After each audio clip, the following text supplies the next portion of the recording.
18वें लोकसभा का अंतिम चरण का जो चुनाव है वो 1 जून को होगा।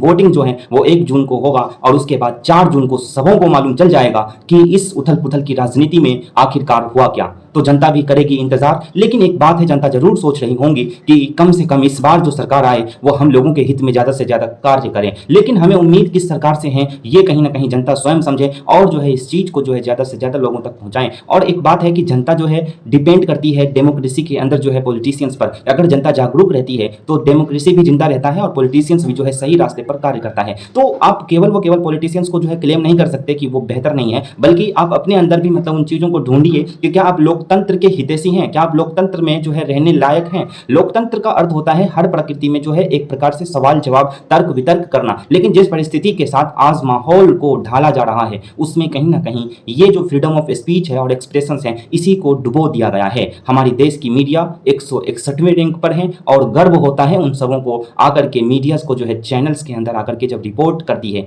तब वो पूरे गर्व के साथ जो है रिपोर्ट को प्रस्तुत करती है। इन चीजों को देखकर उसे जरूर शर्म आती होंगी जो प्रतिष्ठा के बात करते हैं, लेकिन ऐसी प्रतिष्ठा की क्या काम जिसकी परवाह उसे ना हो जिसे होनी चाहिए। तो हमें जानना यह है कि 1 जून को चुनाव हो जाने के बाद गिनती समाप्त जो होंगी 4 जून को, उस 4 जून को क्या होगा।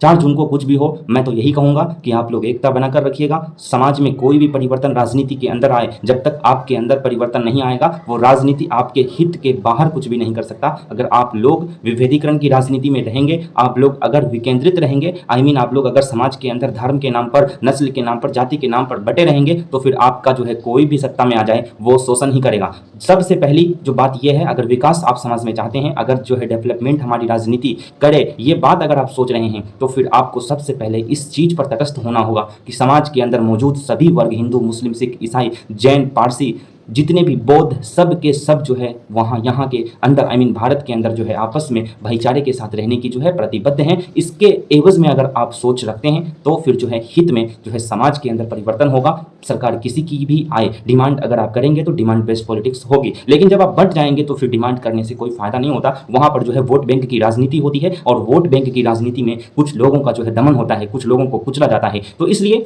अगर समाज का भला चाहते हैं तो फिर सरकार किसी की भी आए, हमें उससे फर्क नहीं पड़ना चाहिए, बल्कि हमें इससे फर्क पड़ना चाहिए कि सरकार जो आई है वो हमारे हित में कार्य करे। इसके लिए हम सबों को, समाज के अंदर मौजूद सभी वर्गों को, चाहे वो अमीर वर्ग हो और गरीब वर्ग हो, उसके बीच की जो खाइयां हैं उसको समाप्त करना है। तो फिर जो है आपको एक होने की आवश्यकता है। हमारे भारत की अर्थव्यवस्था पे जो है 90% जो अर्थव्यवस्था की जो इकोनॉमी है वो कहीं ना कहीं 8 से 10% लोगों के हाथ में है और 10 से 12% जो हमारे देश की जो इकोनॉमी है वो 90% आबादी के हाथों में है। तो मैं यही कहना चाहता हूं कि ये जो परिवर्तन है अगर इसको लाना चाहते हैं उलट में, यानी कि 90 का 90 लाना चाहते हैं, तो फिर जो है कहीं ना कहीं आपको संघर्ष करना होगा। संघर्ष केवल एक मात्र है, आप जागरूक बनिए और जो है अपने समाज के अंदर एकता स्थापित करिए। उसके बाद जो है आप जो है परिवर्तन स्वयं देखेंगे कि राजनेता हाँ सच में हमारे हित में भी काम करती है। ये आपको स्वप्न लगेगा। धन्यवाद।